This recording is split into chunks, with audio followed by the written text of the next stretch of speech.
Welcome back, everybody, to the House of Hustle podcast on Sports Radio 810. We are presented, as always, by Charlie Hustle. I'm Jarrett Sutton. I'm joined, as always, by Steven St. John. We are starting our second year of the House of Hustle podcast. Just got college basketball started up a few days ago. NBA's in full swing. Women's basketball's getting started. Basketball's back. It's a great time of the year. Steven, how we doing? I'm doing good. I know basketball's back, but I'm looking at charliehustle.com. I need this. What you got? Luther Burden III t-shirt. I have that. I don't. I repped that yesterday, by the way. I'm repping the old school KC Heart, so I want to rep this. Got some new Mizzou swag in over the last. I think they just released their new Mizzou edition over the last couple weeks. So, bro, they got some nice. They got some gear. Kansas City Roos, UMKC basketball gear as well. So, I need to head down to Charlie Hustle. Go to charliehustle.com to get some gear for the basketball fan in your life. You know, it's almost Christmas. Yep. Why don't you give me the Luther Burden shirt for Christmas, people? If anyone's listening. Got the authentic vintage jacket, the Mizzou jacket with a tiger paw. Rocked that Mizzou homecoming. That was a popular item that was being asked about. So all your new, fresh gear from Charlie Hustle, can't beat it. So get to charliehustle.com. And, yeah, Christmas is right around the corner. So great gift idea. And so I saw that you were on the broadcast crew for the Mizzou opener. Yeah. The other night. Who did Mizzou play? Played Arkansas Pine Bluff. All right, then. Great crowd. Students were great. What about the atmosphere? A little bit different at Mizzou Arena now. A little bit different. Yeah, they've made some upgrades, some additions. First off, they made the announcement over the summer that they were changing the seats from gold to black. Black seats, baby. And I thought, like, okay, that's great. I didn't take it, to mean like, oh, it's going to be such a game changer. It was great, but I kind of, not blew it off, but just didn't think it was going to be something that really made any sort of difference. Well, let me tell you, it did. The arena looks great. The black seats are fantastic. It definitely gives just a different appeal to the arena. It looks like it's just gotten a facelift. But the biggest thing is the video board. They got a brand new state-of-the-art video board. It is an NBA type of video board, which is great for broadcasters because you get all the live stats right there in front of you underneath the scoreboard, and you can look right at it. So it was a great addition to the broadcast. But just the lighting system, too. The floor now has any pregame or timeout, the lighting system in the arena, and that includes the floor. The floor will light up this year. It's fantastic. It makes the in-game experience that much better. I thought Mizzou did a great job last year in year one with Dennis Gates to just make the in-game experience, especially during timeouts, more engaging for fans, more exciting for the students, and they've added more, and the arena looks great. So that was a definite takeaway right when you walk in the arena. It looks brand new again, and it was opened in 2005, and it looks great. So it's another upgrade. It's a small thing that actually makes a big impact and a big difference in just the in-game experience. So that was great right out of the gate, right when we got to the arena. So let's try to pick out, because we'll be talking about these teams throughout the season. Maybe pick out a new face or two from each of the local schools that we talk about. I want to ask you about Tamar Bates. Oh yeah, who had a big debut for Mizzou. This is a kid that he's a local kid that went to Indiana, highly touted recruit. Transfers back closer to home, back to Mizzou. What do the Tigers have in Tamar Bates? Yeah, so Tamar, local kid, like you said, probably 6'5", 6'6", two guard. Looking for a change of scenery, really, coming to Mizzou. A totally different style of play Tamar is playing at Mizzou. Very fast-paced, very up-tempo. Piper High School in KCK. Piper was a top 25 high school recruit, played at IMG Academy, shot 40% at IMG Academy from three. He was a very talented prospect. So when Indiana got him, I remember going to see him practice when he was a freshman at Indiana. And obviously the way Indiana played, and there was a coaching change, with Woody coming on and being the head coach, Mike Woodson, a little bit of a different type of player in terms of how that system fit him with Tamar. That offense was built around Trace Jackson Davis, who was one of the best players in the Big Ten in each of the last few seasons. And Tamar shot the ball really well. He shot 37%. He was second on the team in Indiana from three, but just didn't really get that much volume. He played about 20 minutes per game. He got 23 minutes, I believe, 2 nights ago against Arkansas Pine Bluff. He was great. You saw the three-point shooting. You saw his ability to attack the rim. He had a highlight reel dunk in transition where he was well above the rim, threw it down with his left hand. Crowd was so into it at that point. Just a really athletic, long, versatile wing, and he can play multiple positions. This is someone Coach Gates is excited about because he adds a player that's got size, that is athletic, that can shoot the ball, and is completely bought in. And I thought he played hard. He let the game come to him. We interviewed him after the game, and Tamar was very open and very honest that, he's talked to Coach Gates closed door multiple times of just what Coach Gates wants from him, and he's going to do everything that's asked of him, and he did that in game 1, and he was terrific, and he came off the bench to do so. So really impactful night for him, and just excited for what he's going to bring. 7 of 9 from the field, 3 of 3 from 3, just really efficient, and that's something Coach Gates stresses all the time. Your offensive efficiency, your defensive efficiency, no empty minutes. When you're on the floor, be productive with your minutes, and Tamar was excellent. All right, another newcomer to Mizzou I want to ask you about. The Big 12 fans will be very familiar with Caleb Grill, who played at Iowa State. What does he bring to the Tigers? Yeah, so 1 of 6 from 3 in the first game. That is an anomaly. He's such a great shooter. 1 of 6 is a bad night for him. He's not going to go 1 of 6 that many times. The biggest thing that Mizzou fans can look forward to with Caleb Grill, he is a much better athlete than people give him credit for. I mean, he's highly, highly explosive, and he's got some verticality to him. He can get off the floor. In pregame warm-up, me and Ben Arnett, who calls the game with me, we were sitting there watching warm-ups, and I was shocked. I mean, he's doing, reverse dunks in warm-ups and really, just getting to the rim and rising up off the floor and throwing it down with ease. And he had a big-time dunk against Arkansas Pine Bluff in transition where you saw his speed with the ball. He is a shooter. That is his role, but he can do other things than just shoot. He's a very smart player. That jumps out. High basketball IQ. He defends. He can really get after the ball. There were many possessions against Arkansas Pine Bluff where Missouri was, going small like they do, and they switch everything 1 through 5. And sometimes he was on the top guarding the ball in switches for 20 seconds, 25 seconds of a possession, and he's just sitting there guarding the ball in isolation and keeping the ball in front, moving laterally in a stance, not popping up out of his stance. Mizzou fans should be excited that this player fits the Demoy Hodge role, the 3-and-D role. That's what they're expecting from him. He's a lethal shooter, and he was 1 for 6, and I thought a lot of that was just dead legs. I mean, he plays so relentlessly hard. He's highly competitive. He had some great rebounds. I believe he had 7 rebounds, and that's something that this coaching staff wanted to identify, guys that would go rebound. John Tanji, who didn't play, he's coming back from an injury.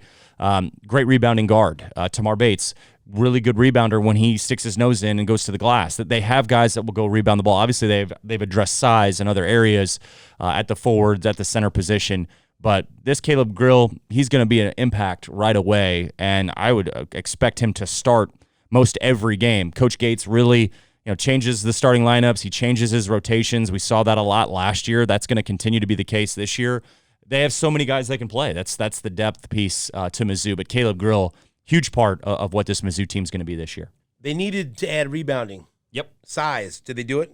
Yes, they did. Connor Vanover did not play in the first game. He's serving a 3-game suspension. Which is, I'll say it. Yep. More, if this was hot mic, I would say the real words BS from the NCAA. Stupid. Sorry. Hey, I'm with you. I'm with you. It was told to me before the game that he was suspended, and I didn't know the reasoning behind it. Then I was told, and it involved the Portsmouth event. And, I had a lot of question marks myself of I didn't really follow how that was possible, just giving the timing, too, of when Portsmouth is and his return to college. So that's a whole nother story. But Connor Vanover not going to play for the first 3 games. 7-4 probably 7-5. Really, when you think about it, that's why he wears 75. If you look, every bio has something different. Like he has one bio that's 7'4", one 7'6". He's huge. And then if you just Google, he's 7'5". Point, he's taller than me. He's huge. I stood next to him in pregame, and he's all of at least 7'3" for sure. He's huge. That picture when they went to media day of him and Nick Honor next to each other. It looked like a very proud father with his son. Yes, it did.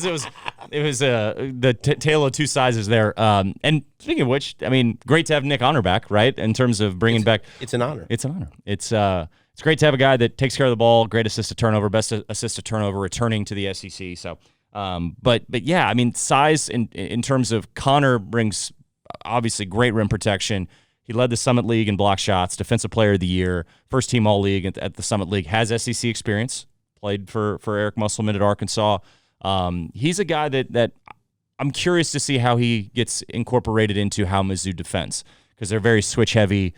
I don't know if they'll drop with Connor and the ball screen. I'm really curious how they work Connor into their defensive scheme and philosophy. We'll see how that works. But rim protection, rebounding, two huge things. Connor brings that. But how about some of the freshmen? Jordan Butler played the other night and didn't play a lot of minutes, but played 5. And he's a guy that's a legit 7-footer, and he's got the ability to shoot the ball. He had a baseline weak side dunk as his first college bucket that was great for him, just because the fans were involved in it, and the students and just the bench was so engaged when Jordan had that dunk. But yes, true 7-footer. Trent Pierce, 6'8", long freshman, going to be a wing, power forward. He can go rebound the basketball. You got Noah Carter back, who had 6 rebounds the other night. Good rebounder. So they identify size. Obviously, Aiden Shaw is the biggest piece to this rebounding thing, because Aiden Shaw has all the ability in the world to go rebound the basketball and really just grab the ball off the rim if he wants to. He had 9 rebounds the other night, 7 defensively. That's going to earn him minutes. His minutes were very spotty last year. They are expecting a lot from him, but what they want him to do is just embrace who he is and keep the game simple. In terms of rebounding, Aiden Shaw is just so athletic, so explosive off the ground, great laterally, can switch everywhere 1 through 5. But just he showed that he was playing harder the other night. Showed some toughness, was grabbing some rebounds in traffic that were tough rebounds, had a couple steals, blocked, I believe it was 5 shots, and just was everywhere. Played smart, played within himself, offensively didn't force, showed some touch finishing, and then obviously his ability to just go cut and dunk balls. I think Nick Honor and Aiden Shaw on the floor are great, because Nick's going to want Aiden to cut all the time. Try to find yourself around the rim, be active, keep moving. Don't stand in the corner like he did sometimes last year.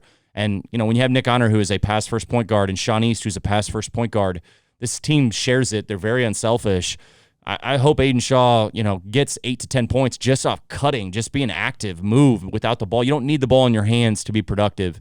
And we saw that in game 1 from Aiden Shaw, too. That was a great sign. Okay, before we move on to K-State, simple question. Mizzou expectations. I saw mind-numbingly, Joe Lenardi already put out a bracketology. Yeah, of course. Of course. And he has Mizzou is one of the first 4 out, not making the tournament, so whatever. But are the expectations for Mizzou fans, should this team, based on what you see in this roster, is this a tournament team? Yeah, I think that's the expectation should be high, I think, right now. This team has to show and prove itself, and they've scheduled differently by design. Last year we were talking about how Mizzou didn't play anybody before they got to the Kansas game, when I believe they were 9-0. They got Penny Hardaway on Friday. They got Memphis. They go to the Barn in Minnesota. They go to Pitt. There's some big games and road tests on their schedule, and then obviously they still get Illinois, Wichita State, Kansas. So it's a different non-conference schedule that's by design. I think Coach really believes in this roster and wants them to face some adversity earlier than they faced last year. They had to overcome adversity last year, and they did that. Oh, by the way, they were picked 11th last year, and they finished 4th in the SEC, and they won an NCAA tournament game. So they overcame, these preseason polls and rankings to beat all expectations. They exceeded them throughout the season. They just felt like every time they got knocked down and really punched in the mouth, they responded. They always came back. This year's going to be different because obviously, look, they don't have Kobe Brown. They don't have DeMoy Hodge. They don't have Trey Gomillion. They don't have DeAndre Golston. And obviously Isaiah Mosley didn't play much last year, and he was a big part of what their team was going to be going into the season expectation-wise. And they overcame all that. Now it's going to be a little different. I think they got 11 guys that could lead them in scoring one random night. They got a lot of guys that can score. They got guys that come from high-level programs that are transfers from Indiana, Iowa State. You look at around Colorado State with Tanji, who is one of the better players in his league. So I think the expectation should be high. Obviously, Nick Honor, Noah Carter, Sean East are back. They have that postseason experience. They're the veterans, the returners that understand what the expectation is and how this program is going to be run internally in terms of leadership. Those guys got to take that mantle. And there's still, like Coach Gates would say this, there's still roles that are being defined. Let's see as we get into the season who's going to be that guy late in games and big games that's going to step up. They didn't have Tanji. I would expect Tanji to play on Friday. I think he's really important. They didn't play Kurt Lewis a lot. Kurt Lewis was a big-time scorer at the JUCO level, was one of the better players at the JUCO level. I think he could possibly help them at some point too. So it's a good roster. I think they'll be competitive. It's still early. Let's see how these roles get defined, but a team that absolutely should be there in March. All right, let's talk a little bit about K-State. We saw them this week lose in the Hall of Fame series in Las Vegas to USC, 82-69. We're going to ask you about a couple of newcomers to K-State's roster.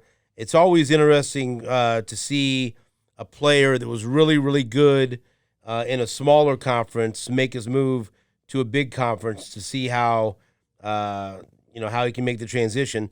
So I want to ask you about Tyler Perry, who was the 2023 Conference USA Player of the Year, the NIT Most Outstanding Player. He played at Coffeyville Community College before he went to North Texas and had a heck of a career at North Texas.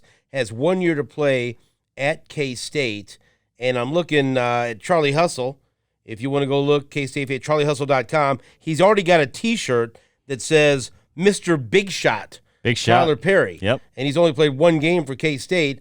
And even though it was in a loss, that one game was pretty good because he put up some good numbers the other night against USC. In 35 minutes, he had 22 points, 6 assists, and 4 steals, and 6 rebounds as well, so he filled out the box score.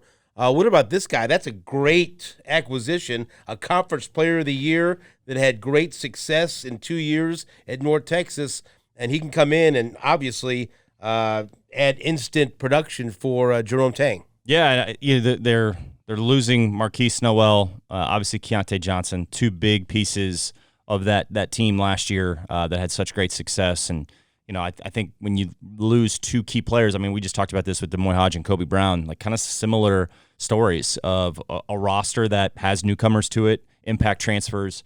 Tyler Perry is one of those guys, guy that can really shoot the ball. He shot 41% in each of the previous 2 seasons prior to coming into Kansas State and landing in Manhattan.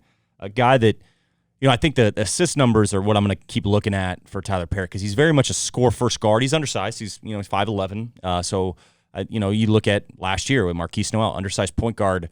Marquise could score it, but Marquise was such a playmaker. He could get to the second level. He could get to the paint, make plays for others, could play in pick and roll. But he found balance of finding ways to score and finding ways to facilitate. And ultimately, defensively, he was great with his hands, too, for being undersized.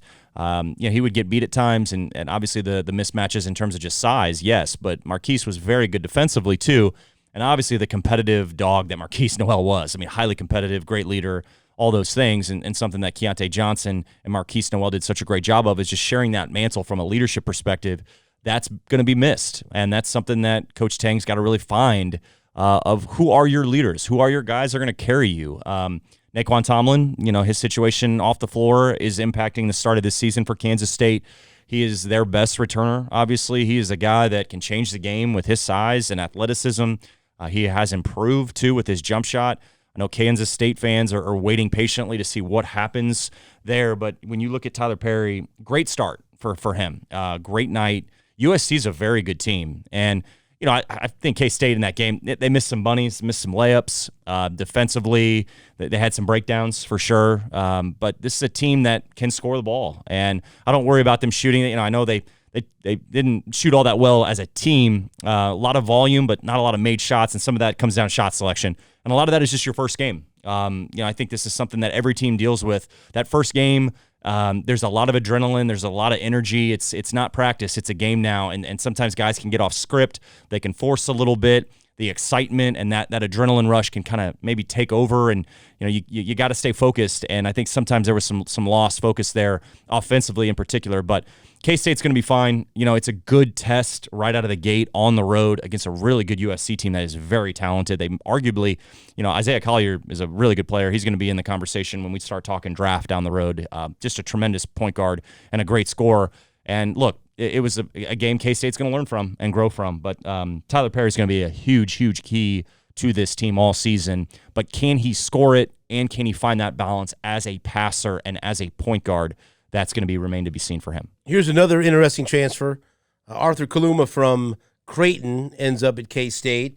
6'7", averaged over 11 points and almost 6 rebounds a game for Creighton, and known for being a quality defender, and a guy that's coming from a very successful program. Like, it's one thing to go from North Texas to K-State. You want to test yourself, right, against the big boys. I mean, Creighton, they are one of the big boys, and you don't see a whole lot of. I mean, I don't know. That's seems like a destination program now. We'll talk about them. They're a top 10 team this year to start off.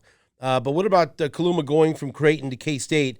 What's he going to bring to the Wildcats? Yeah, so in just talking about Marquise Noel, I think a lot of the conversation around Arthur Kaluma is, could he come in and not filling the shoes of Keontae Johnson, because Keontae was just such a big-time player, and that's tough shoes to fill with Keontae Johnson for anybody. But I think the thought with Arthur Kaluma is, can you match him with Naquan Tomlin and David Nagesson? Could he potentially show some things to play the 3 and the 4?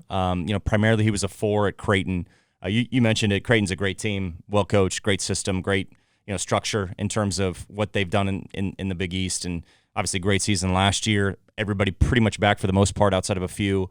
But Arthur Kaluma wanted to change the scenery. I think he wanted to come to Kansas State to show he might be able to do some other things and be more of a different role than he was going to play at Creighton probably this year. So I think it's a fit for both sides, actually. And I think Arthur's got a great opportunity in front of him. Not the night you want to have right out of the gate, going 1 for 11 from the field. Just struggled. Some of that a little bit forcing 0 for 5 from 3. I think someone that's had some ups and downs in terms of consistency, but man, when he's got it going, he's a very good player, and he's a guy that can make shots. He's a guy that really, from a rebounding standpoint, can bring a lot to this team. He's a great offensive rebounder. That's what he's really natural at doing. He had 9 rebounds against USC. 8 of those were defensive. He's a very good rebounder. And so I think that comes in and helps Kansas State, that he's going to be a focal point on the glass. That'll help with David Nagesson. Hopefully when Naquan Tomlin comes back, they'll be able to limit teams to 1 shot, and they'll be able to be way more versatile defensively. That's the area that I think Arthur Kaluma needs to show this year is, can he guard? Can he guard threes? Can he move his feet and guard on the perimeter, be switchable? And offensively, can he find that ability to stay consistent, to knock down open shots, to not force, to play within the structure of the offense, to play off Tyler Perry and Day Ames, some of these guards that are good passers, good creators. Let's see how it goes for Arthur. Not a great start, but someone that absolutely is a key. Played 36 minutes. He's going to have to do that, especially with Naquan out. Arthur Kaluma's got to find that consistency. He's a huge part of this team. K-State a tournament team? I think at full strength, yes. I think there's someone that's I was thinking coming in on this, driving into the studio to do this podcast last year when we looked at these 3 schools with Missouri, Kansas, Kansas State, and then obviously Creighton as well. All 4 of those teams were solid all year last year. They had some ups and downs, as every team does. But when we got to March, all 4 of those teams were dangerous teams. And at full strength, they had players on their roster that were high-level players, productive players, guys that have gone on to the NBA now. So I think when you look at these 4 schools, they're replacing some of that, but they have enough that has returned that were key pieces of last year's teams that are going to bode well for them. And as we always know in March, to get to March, experience matters. You do want to have roster retainment. Every coach will tell you that, especially in the NIL world and the portal world. And all these 4 schools, particularly locally, have guys that are returning, and they've added some good transfers. They've added some good freshmen. I think there's a roster buildup that has gone on with these schools. I wouldn't be surprised if all these 4 schools are still competitive this year. Just like it might be a little different in terms of the ranking and the records and where they are seed line come March, but I think they have all the ability to be able, at full strength, to be able to get to where they want to go in March. All right, let's hit Kansas. And look, they always have a great recruiting class and big names out of high school. And they've been obviously a popular destination for transfers. But this conversation begins and ends with Hunter Dickinson. Yep. That's the number 1 guy in the transfer portal. You could tell me how he's considered as far as an NBA prospect. But, a 7-footer.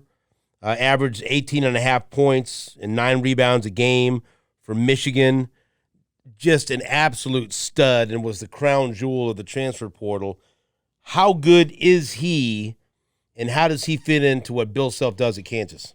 Yeah, so Hunter is definitely the number 1 transfer that was out there from Michigan, most sought-out transfer, true 7-footer, and someone that fits Kansas perfectly. Kansas needed a true five. They needed someone that they could have on the block, back to the basket, and had an ability to step out a little bit and pass and play within the structure with DeJuan Harris, KJ Adams, Kevin McCullough, those guys that are back. And Hunter, what he provides right away is finishing. He's a great finisher. He's highly efficient. He was highly efficient the other night in their first game. He was 8 of 9 from the field. Thought it was really impressive that Hunter was 3 of 3 from three. That's something he wants to do more of, is shoot more threes. Something he really didn't do a lot of at Michigan. He could do it, but within the structure of how he was played at Michigan, it was more so him on the block. Every now and then you'd see him, free throw line extended or playing in drags where he's setting high ball screens and rolling. I think within Kansas' structure, he's going to work really well with KJ Adams and DeJuan. I think KJ Adams is going to find many of times where he's going to have lobs everywhere because Hunter's very unselfish and he's a very underrated passer for a big. He's great passing out of the block. I think that's something that Kansas fans can be excited about. Is it's not just throwing him the ball on the block and him going to score or dunking balls. He's versatile. Like you can throw it to him and he's going to draw doubles and someone's going to be wide open. He's going to find that open look. So guards and wings are going to love playing with Hunter because he is a very unselfish passer. You can play him on the block. You can play him at the elbows. You can play with him in the ball screen. You can pitch and follow with him in DHOs. He can play on the side and play in space in terms of playing in the short roll and also playing like in the pocket, which is mostly when you set the ball screen and you're slipping and you're in that like extended elbow, extended block area right around 10, 15 feet. He's got good footwork, and he has got that patent left hand that he can go right over the top right shoulder, and everybody knows it's coming, and he can still get to it, and he can still finish it. Very smart player, a guy that's a rebounding, productive big. Can he protect the rim? I think is a question mark. Can he block shots? Can he impact shots at the rim and alter shots like we've seen from some Kansas bigs in the past that Coach Self has had? Can he be that presence on defense? He's more of a drop big and pick and roll. They're going to try to switch with him and see if he can move his feet. That was something, Udoka Azubuike back in the day, really trying to get him in great shape to where they could bring him out defensively and have him switch or hard hedge and be able to play on that side of the ball defensively. Can Hunter Dickinson do that? Those are all areas.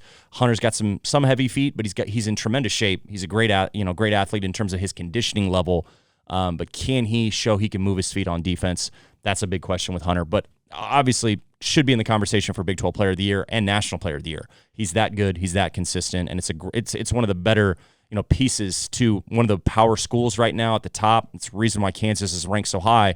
Hunter Dickinson is just that good, and I think it fits what Coach Self wants to do. They've implemented their 2-game, which I know really well. They played that all the time with their bigs at Kansas back in the day. Coach Self got away from that. He wanted to play more four guards when he had Christian Brown and Jalen Wilson and Ochai Agbaji. He's going back to that sort of 2-man game with KJ Adams as a 4. You got way more ability to play block to block with your forwards. So let's see how that works for Kansas this year. So looking at him from the perspective of an NBA scout, what kind of prospect to see? It's tough with Hunter. I think he's definitely someone that's everybody knows about. Obviously he's an older player. He returned for a reason. It's a smart decision, especially when you talk about NIL and you have college eligibility. He loves playing college basketball. I think getting out of the Big Ten was probably a good move as well. He's definitely known in that league. He's played in that system and that structure for so many years, and I think he's done a great job with that, and he was great at Michigan. I think he just wanted something different and maybe a way to play a little differently, or maybe he could showcase a little bit more for our level. Is there tremendous upside like some of these other freshman bigs that are maybe a little bit more raw than obviously Hunter is? Yeah, maybe, because it's just a different conversation when you talk about the athletic explosiveness and the lateral ability and the hip mobility, like all those things. Playing the 5 at the NBA level is so hard. It's so hard to do. It's one of everybody talks about point guard at the NBA level, and I would say the center position is so difficult because it's more of a modern day game. You got to be really athletic. You got to rim protect. You got to be able to showcase some explosiveness. But there is a place for a back to the basket big. That maybe, we have Jonas Valanciunas in New Orleans. He's not a guy you switch out with and guard, in space and guard on the perimeter, but he's a double-double waiting to happen every night. He's strong. He's physical. Hunter is he's deceptively strong because you look at him and he's not like Thomas Robinson, but he is a very strong kid. I mean, he can really handle physicality. He takes shots night in and night out. He gets double-teamed all the time, sometimes triple-teamed. He can handle that. I think playing to his strengths, showcase him a little bit more, but just be dominant in what you do. Have a great year. He should be able to have the year he wants to have, especially with how Coach Self is going to play him. It's a Hall of Fame head coach. It's the best coach in college basketball. Coach Self's going to get everything out of him and try to really showcase what he's able to do. Hopefully he's in that conversation in this year's draft, because I think that's ultimately going to be a conversation where let's see what he does this year. Let's see if he brings anything differently that we're seeing to really help his case. And clearly, Kansas a national championship contender, right? Yeah, for sure. I mean, I think they do have question marks, just like every team. Every team we're going to talk about, I think this is a similar question with Creighton too. Yeah, throw them in there. Creighton's different in terms of how they're going to play than Kansas, but bench depth. Who comes off the bench to help you? And then secondly, I think something different for Kansas and Creighton is going to be talked about, like three-point shooting. Who's going to step up and make threes? You look at years past with Kansas. Jalen Wilson was their three-point weapon last year. Obviously, Grady Dick, too. I mean, those two guys really could shoot the basketball. Grady there's their number one option from three, but Jalen shot the ball really well from three, too. So you had those two guys that were heavy three-point shooters. Then you look at it from just a conversation around, Kevin McCullough's back. And he shot the ball really well the other night. I mean, Kevin went 4 of 7 from three. Hunter went 3 of 3 from three. They got a couple threes from Johnny Furphy, who I think Johnny is probably their most naturally, from just when you watch Johnny Furphy shoot the ball, his mechanics are so smooth. He shoots the ball kind of like Svi did, Svi Mikhailuk. Very natural stroke. High release point, quick release, great size. He's legit 6'8", very smart player. But like some international players, and especially something that Svi dealt with, just physically not developed yet for the Big 12, not developed yet for college basketball. He'll get there, but they got to play him because he's such a great shooter. He's a threat to shoot the basketball, and he's going to do that. So they got to find those roles and identify that. If Kevin McCullough can shoot the ball and he's gotten rid of the hitch, if Kevin can shoot the ball at 38%, 37%, man, that's going to help so much. And I do think Hunter's got to shoot threes. Like he has to stretch it, because that's going to open up the paint a little bit more for DeJuan and open up the paint for KJ and Hunter to play on the block. They have to stretch the defense to shoot the ball. They'll probably see a good amount of zone throughout the year. What does Marco Jackson do? They're talented freshman. That's a McDonald's All-American. I hope that's kind of identifies itself. Nick Timberlake is another guy they got in the transfer that's a shooter. They have the personnel that possibly can get them over the hump, but can they do that on a consistent basis like they've done in years past? And then you mentioned Creighton, like the guys back, Baylor Shireman, Ryan Kalkbrenner, Trey Alexander. Those are the three. Stephen Ashworth that they got from Utah State. You'll know that name from the Mizzou-Utah State, NCAA tournament matchup. Really good shooter. I didn't hear what you said. Yeah. Well, we won't talk about that. Yeah, we won't talk about that. They're just a very, it's how they play, really. Like the spacing, the shooting. Stephen Ashworth is a perfect fit for that system. I think Trey Alexander's going to have the ball in his hands more. Creighton fans can get really excited about that because he's such a great dynamic athlete, really good defensively, lockdown defender, but can shoot the ball and can play with the ball in pick and roll. So something to look for with Creighton.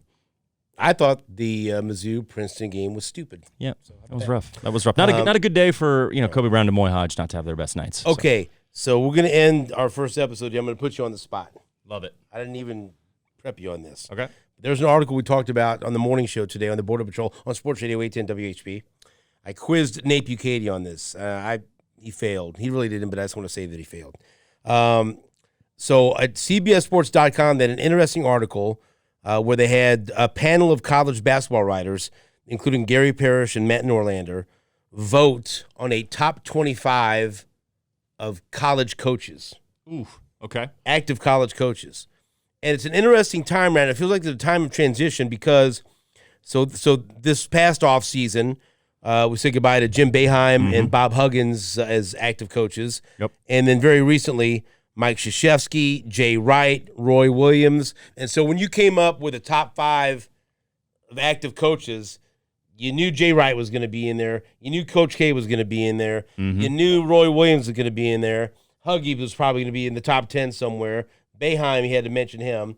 And then Bill Self's always going to be in there, right? Yep. Now, it's like It's Bill Self, and they have Bill Self number 1. Okay. He has 2 championships. And then after that, it's a pretty kind of wide open, conversation. I'm going to tell you who they have in their top 5, and you tell me who should be in there that's not in there, or if you're sold on it, you like it, or whatever. Okay. Now, I don't think this is the top 5 of like active where they are right now at the peak of their powers. Because I think number 2 is a resume. Number 2 is Tom Izzo. Yep. And they are top 5, but they did lose to James Madison. But like if you look at resumes now, Bill Self, and then I think you go with Tom Izzo. Yeah. But I don't know if he's the second best coach when you involve right now going. Their top 5 is Bill Self, Tom Izzo, Kelvin Sampson number 3. Oh, wow. I like that. Mark Few number 4, and Scott Drew number 5. I kind of feel like I'd put Few higher. Yeah. Maybe. Yeah. Because they haven't won a championship, but they're always so good, Mm-hmm. and they're always. I mean, it's at some point they're going to break through. But I don't. That's always the tough Maybe part. not. Is this about championships? Is this about where they're at Just currently? right now. Yeah. I want to know right, and then I'll just give you the top 10 rounds out. Tony Bennett, Dan Hurley, Coach Cal, Rick Pitino at St. John's. Wow. Welcome the 71-year-old Rick Pitino. Right. He's a lover, not a fighter. And Matt Painter, number 10. Wow.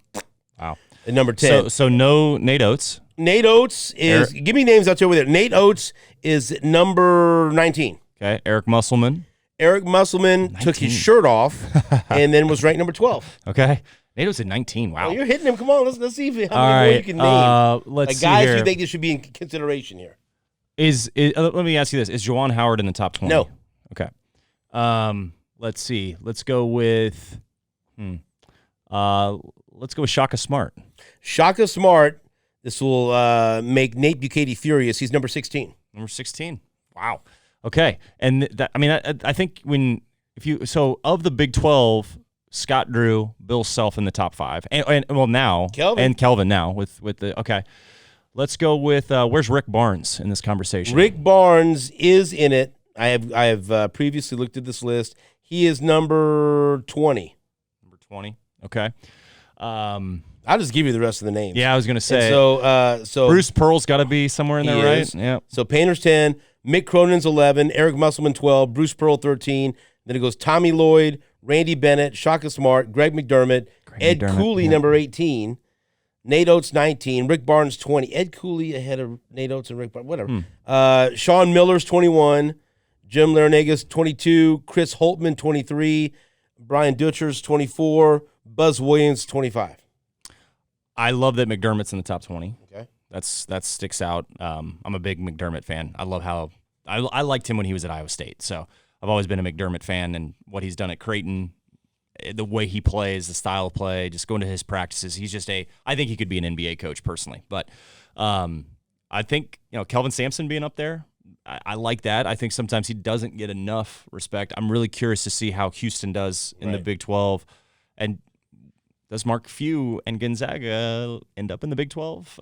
That's kind of a question mark too. That'd be fun, So right? I would enjoy that. Let me ask you this way. Okay, Bill Self's number 1. For sure. Okay. Why not? No doubt. If he's number 1, then who would you put number 2? I think the fact that Izzo's 2, I think that makes sense just because Tom Izzo, the amount of Final Four appearances, I think they need to have a strong year this year. Didn't get off to a great start. Like, is he better than Mark Few? Like right now, I'm not talking about resumes, but like right now, who has a better program? It's tough because the Big Ten has been pretty loaded and pretty competitive over the last few years. They haven't necessarily showed well, obviously, in the NCAA tournament, but it's a tough league, and you could argue, Mark Few and Gonzaga, their level of competition in league play throughout the regular season and in conference play to get to the NCAA tournament. Mark Few's done a great job rebuilding Gonzaga, the amount of NBA talent that's come through there. I think it's a great conversation. Few should be up there, yeah. Do I put him over Izzo? Probably not right now, in my mind. I'm a big Izzo fan, first off. I do think the track record of Tom Izzo, the amount of Final Fours, the amount of wins, I think they need to have a big year this year. I think that is important to say just because their team is loaded. They have everything they need to go on a long, long March run. They got upset at home, game 1, as the number 4 team in the country. Let's see how they respond. But I think Izzo, yeah, I think from just a overall big picture of what he's been able to do as a head coach, I think he's got to be up there, at least in the top 3 for sure for me. Rick Pitino will fail or succeed at St. John's. Or will he be, making the NCAA tournament and leaving for another job?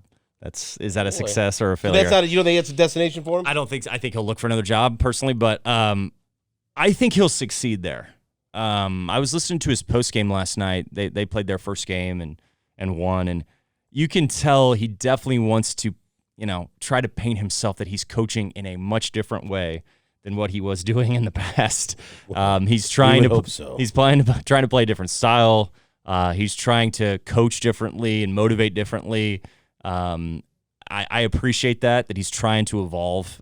He knows he's an older coach, and he doesn't want to get stuck, in that thought of a recruit of, this is an older coach. It's going to be he wants to play a fast-paced tempo. He is going to have his own imprint of, game preparation and practice preparation, all those things that are going to probably carry him on his past experiences and his past stops. That'll still be there with his program, but they are going to look to do things differently. I know that from just a staff standpoint. So I would say yes. I think he will have success there, but I don't think this is his final stop. I think within 2 years, Dennis Gates and Jerome Tang should both be on this list. No question about it. No question about it. Maybe within a year. Great point. Everywhere you go, and there are some other younger coaches out there that you hope to see get in this list for sure. I think there is, like to your point earlier, there is a little bit of a changing of.